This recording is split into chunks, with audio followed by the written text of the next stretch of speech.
ورجعت معاكم تاني بعد ما خلصت 6 غرز خماسية زي ما قلت لكم. هنعمل 6 غرز خماسي على 2، 6 غرز خماسي على 2. واحد من هنا، من اول هنا 1 2 3 4 5 6. خلاص. بعد كده هعمل ايه؟ عندي 3 غرز اهم، 3 غرز اهم. هعمل رباعيتين 2، يعني 4 على 1 هعملها مرتين، ولكن في الحتة دي او في الخطوة دي هعملها بطريقة مختلفة عشان انا عايزة اعمل تناقص في السطر ده. عايزه اعمل تناقص، يعني عايزه الخيط بتاعي، طرفين الخيط بتاعي وهما الاثنين يبقوا طالعين من الخرزه اللي عليها الدور اللي هي دي. تمام كده. انا دلوقتي هشتغل على الخرزه دي وهشتغل كمان على الخرزه دي. خلاص. الخرزه الاخيره دي مش هشتغل عليها، الغرزه الاخيره دي مش هشتغل عليها، هعتبرها ايه؟ مش موجوده. خلاص كده. يبقى دلوقتي انا عايزه طرفين الخيط هما الاثنين يبقوا طالعين من الخرزه اللي هي اللي انا بشاور عليها دي رقم 3 اهي. خلاص. فهبتدي اعمل ايه بقى؟ بعد ما دخلت طرف الخيط فيها اهي، دخلت طرف الخيط اللي من تحت في الخرزه دي،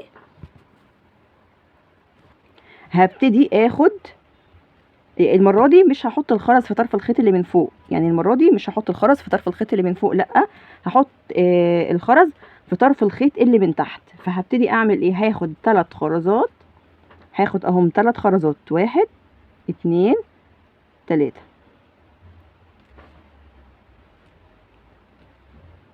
بقى معايا 3 خرزات اهم. هبتدي اعمل ايه؟ طرف الخيط اللي من تحت اللي انا لسه مدخله فيه ال3 خرزات، هبتدي ادخله في الخرزه اللي هي التانية دي اهي، اللي هي دي. تمام. بس من الشمال لليمين، من الشمال لليمين. ازاي؟ اهو. هبتدي ادخله كده في الخرزه دي من الشمال لليمين اهو كده. طلع، هدخله تاني اهو. خلاص. هسحب بقى للاخر خالص. بصوا، هسحب للاخر خالص. بعد كده هعمل ايه؟ طرف الخيط هو ده هروح مدخلاه في الخرزه دي. شايفين دي؟ من تحت لفوق كده، واسحب برضو للاخر خالص. تمام. اهو هلاقي الشكل عمل يعني بقى معايا كده. تمام كده. انا كده طرفين الخيط طالعين منين؟ طرف خيط طالع من الخرزه دي، والطرف الخيط التاني اهو طالع من الخرزه دي. كده انا محتاجه خرزه واحده بس علشان اقفل الدور او السطر بتاعنا. همسك طرف خرزه واحده كده وادخل فيها طرف الخيط، ارجع فيها طرف الخيط تاني اهو، اعمل الحلقه بتاعتي، ومن الحلقه دي اروح مطلعه طرف الخيط التاني. هشد كويس قوي واقفل وادخل الغرزه، ادخل العقده جوه الخرزه. تمام. انا كده طرفين الخيط طالعين معايا من الخرزه دي اهي. هبتدي اعمل ايه؟ انا كده خلاص هبتدي مش هعمل بقى تناقصات، هبتدي ان انا اعمل اشتغل رايح جاي رايح جاي. بس هقول لكم هنعمل ايه. احنا كده في السطر 1 2 3، احنا كده هنبتدي نشتغل في السطر الرابع، وركزوا معايا. زي ما قلت لكم هنبتدي نشتغل مع بعض السطر الرابع، والسطر الرابع كله هيبقى رباعي على 1، هيبقى هنشتغل كله بغرزه رباعيه على 1. فهبتدي السطر معاكم كده ب3 خرزات. هرجع بالخيط بتاعي في نفس الخرزه، اطلع طرف الخيط التاني من الحلقه بالشكل ده كده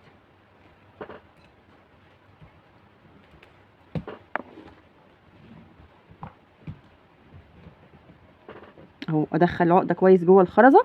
تمام. بعد كده طرف الخيط اللي من تحت همشيه خرزه واحده، وطرف الخيط اللي من فوق هحط فيه خرزتين، 1 2. الخيط هنا هيبقى قصير فهبدل الخيط.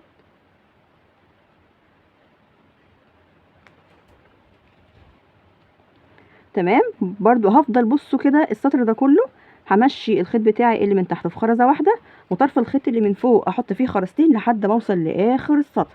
هكمل انا كده خرزتين خرزتين لحد ما اوصل لاخر السطر، وارجع لكم تاني ونشوف السطر الخامس او نشوف السطر الرابع هننهيه ازاي مع بعض، وازاي هنشتغل السطر الخامس. خلاص. هكمل وارجع لكم تاني. خلاص انا كده خلصت السطر الرابع كله، وزي ما قلت لكم هنشتغله كله غرزه رباعيه رباعيه على 1. خلاص كده. دلوقتي هبتدي معاكم اشتغل السطر الخامس، وانا عايزه الخيط بتاعي يبقى طالع من الخرزه دي.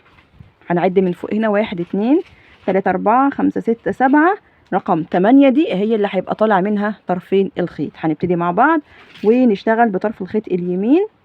انا هنا الخيط خلص مني، رحت ايه حاطه خيط جديد. هبتدي السطر الخامس معاكم بغرزه رباعيه على واحد.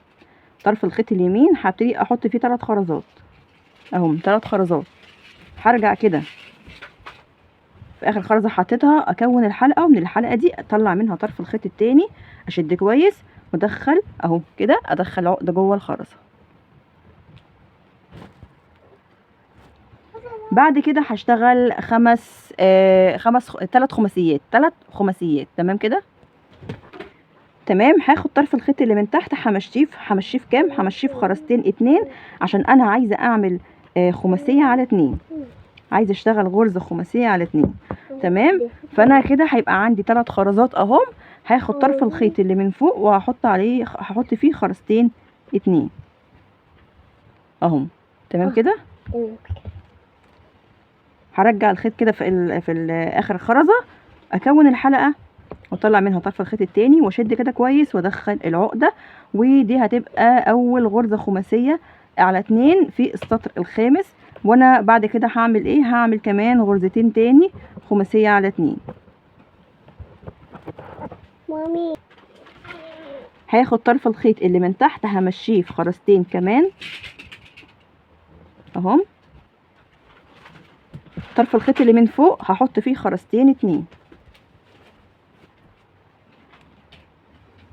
هقفل الغرزه بتاعتي زي ما احنا متعودين.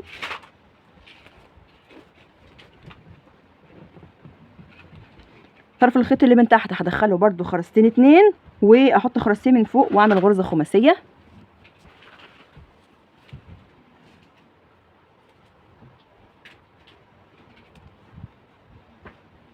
ماما ايه خرز؟ يا خرز خرز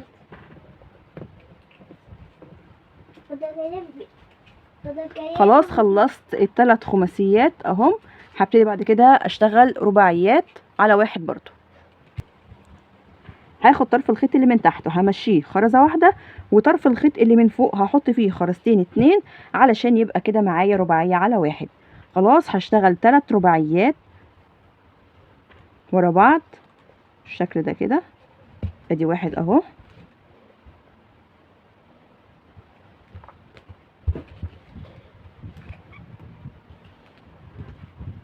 بعد كده هاخد برضو طرف الخيط اللي من تحت همشيه خرزه واحده واشتغل رباعيه كمان. اهم حاجه اتاكد العقده لازم تكون داخله كويس جوه الخرزه عشان بعد كده وانا بشتغل ما تطلعش من بين الخرز. يا ماما تباني.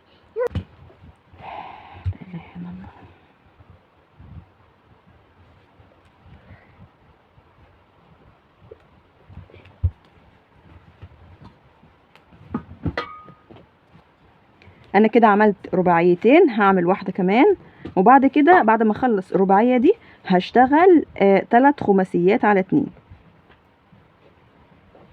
اهو. اشتغل بس رباعيه معاكم كمان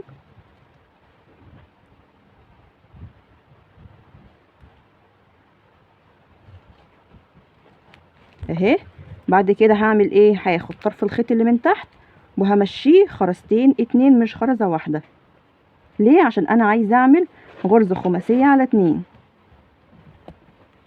خماسيه على 2 يعني الغرزه ذات نفسها تبقى 5، يبقى عدد الخرز اللي فيها 5 على 2، يعني نشتغل على خرزتين مش خرزه واحده. خلاص مشيت الخيط اللي من تحت في خرزتين، برضو الخيط اللي من فوق احط فيه خرزتين واقفل الغرزه بتاعتي. هعمل الخماسيه على 2 دي كم مره؟ هعملها 3 مرات. هعملها كمان مرتين وارجع لكم تاني. خلاص انا عملت ال3 خماسيات اهم. ادي هنا خماسيه على 2 خماسيه على 2 خماسيه على 2.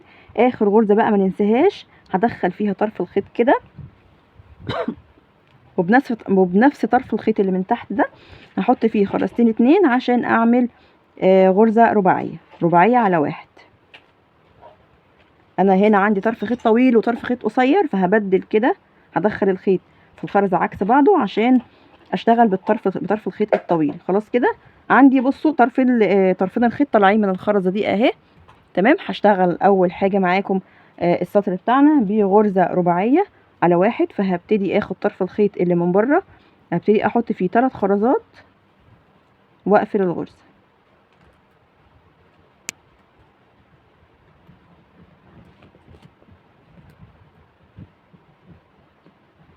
اهي بالشكل ده كده. تمام. احنا كده في السطر السادس. السطر السادس اشتغلناه او بدأنا فيه بغرزة رباعية. بعد كده هعمل غرزة رباعية كمان. بصوا السطر كله اصلا هيبقى غرز رباعية، ولكن في خطوة هنا هتبقى مهمة او مختلفة شوية. هنعمل اول غرزتين رباعية على واحد، والغرزة الثالثة هنشوف هنعملها ازاي. اهو انا كده خلصت اول رباعية وتاني رباعية. طب تالت رباعية هنعملها رباعية على 2.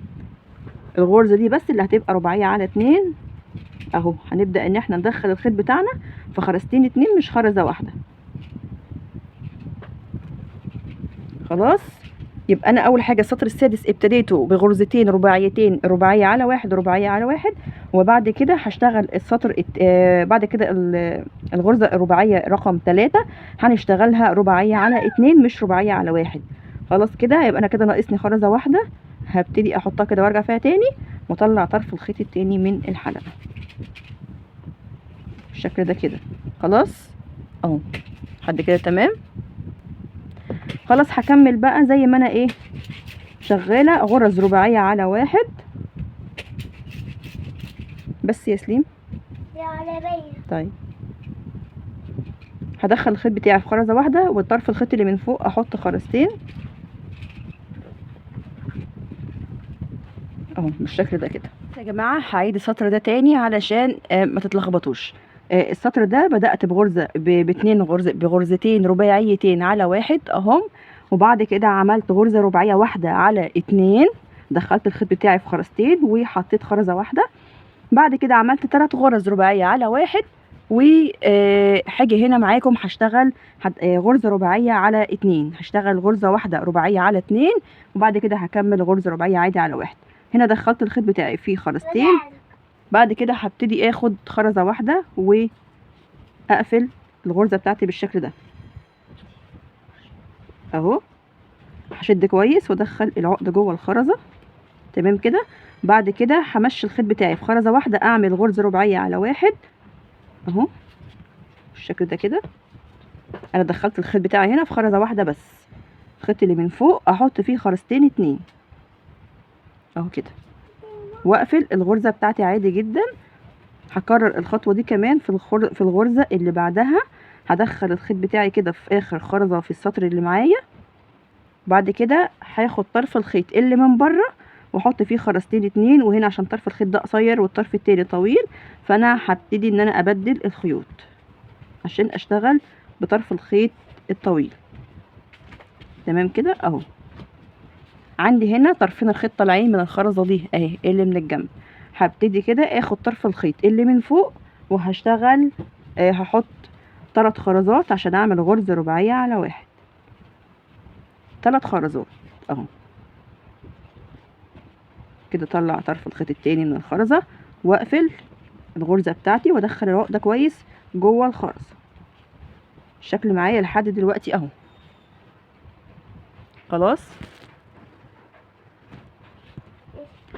خلاص. بعد كده هبتدي احط هدخل طرف الخيط اللي من تحت في خرزتين 2 مش خرزة واحدة، في خرزتين 2 عشان اعمل غرزة رباعية على 2 اهي. دخل طرف الخيط اللي من فوق احط فيه خرزة واحدة واقفل الغرزة بتاعتي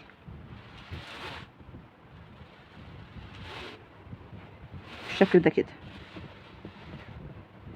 اهي. خلاص الخيط ده خلاص يعتبر خلص اهو، مفيش غير حاجة صغيرة.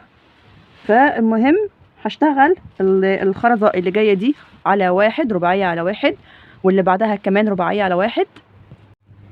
يبقى هاخد طرف الخيط اللي من تحت همشيه كده ايه في خرزة واحدة، وطرف الخيط اللي من فوق هحط فيه خرزتين 2 وهقفل الغرزة بتاعتي. اوريدي هلاقي نفسي اهو بالشكل ده كده الاول تمام. هلاقي نفسي زي ما انتوا شايفين كده اهو هنا مش هينفع بقى ان انا ادخل الخيط في خرزه واعمل رباعيه وبعد كده ادخله هنا واعمل رباعيه، مش هتيجي خالص، مش هتيجي. فهبتدي ان انا ادخل طرف الخيط اللي من تحت ده همشيه في خرزتين اتنين، همشيه ايه في خرزتين اتنين، واحط خرزه واحده. وانا هنا عشان الخيط بتاعي خلاص يعتبر خلص في هاخد في طرف الخيط اللي من فوق ده كده الطويل، هاخد خرزه واحده وهبتدي ادخله في الخرزتين دول كده. طبعا انتوا مش هتعملوا الخطوه دي، انتوا هتدخلوا طرف الخيط اللي من تحت في خرزه واحده، قصدي في خرزتين اتنين، تمام كده، وهتقفلوا الغرزه بتاعتكم بخرزه واحده. انا هقفل الغرزه دي واوصل خيط جديد وارجع لكم في الجزء الاخير ده. رجعت معاكم خلاص. انا هنا هبتدي ادخل طرف الخيط بتاعي اهو في الخرزتين دول. ايه طلع تاني؟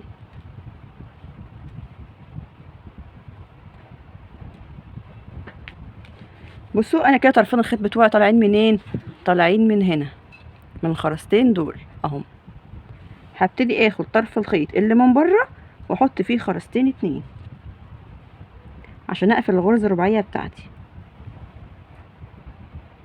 خلي بالكم هي سهله جدا جدا، بس هي محتاجه شويه تركيز مش اكتر.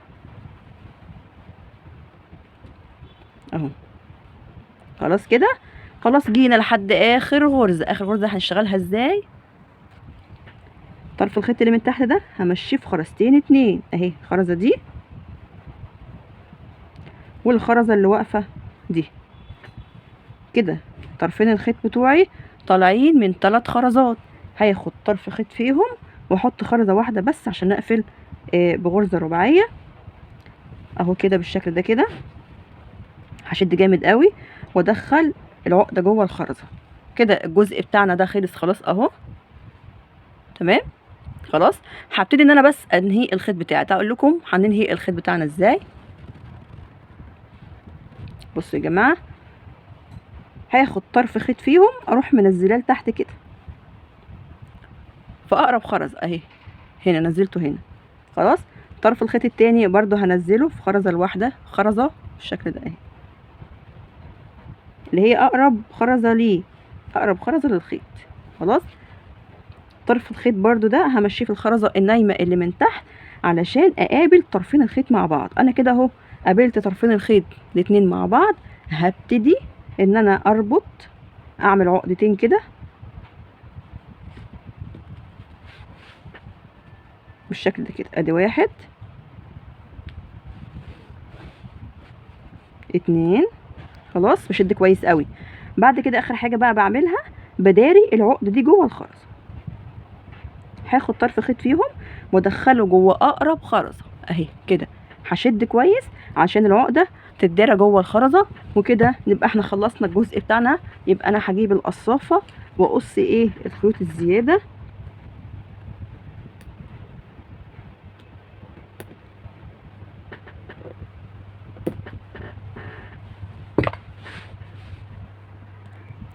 خلاص يا جماعه. انا خلصت الجزء اللي معايا اهو، هيبقى شكله كده تمام.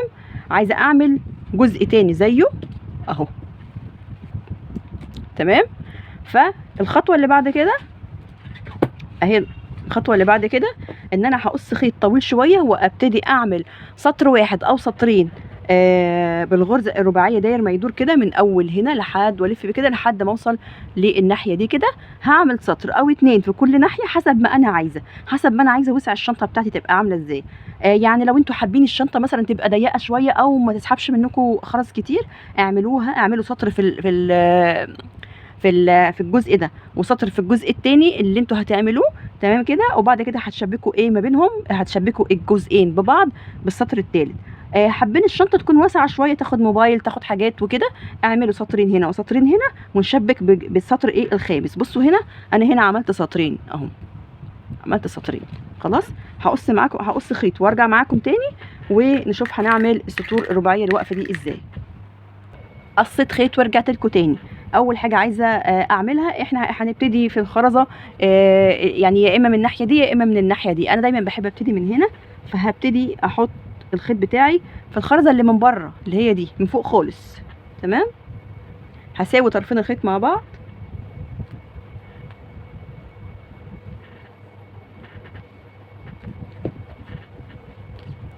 بعد كده هاخد طرف الخيط اللي من بره اللي هو ده وهحط فيه 3 خرزات. هعمل السطر كله بغرز رباعيه على 1. اول السطر ببتدي ب3 خرزات بالشكل ده كده،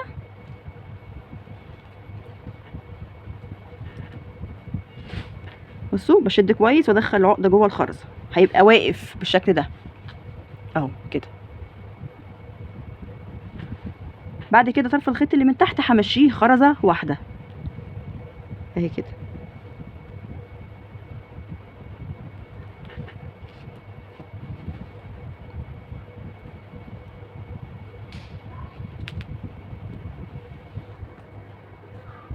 وطرف الخيط اللي من فوق هحط فيه خرزتين 2. هعمل كده لحد ما اوصل لاخر خرزه. ببتدي السطر بتاعي ب3 خرزات وبعد كده ببدا احط خرزتين خرزتين لحد ما اوصل لاخر السطر. بصوا اهو هيبقى كده. بمشي طرف الخيط بتاعي من تحت، اللي من تحت ده خرزه واحده بس، واللي من فوق احط فيه خرزتين، وهكذا لحد ما اوصل لاخر السطر. هكمل السطر كله بنفس الطريقه وارجع لكم تاني ونشوف اخر غرزه هنعملها مع بعض ازاي.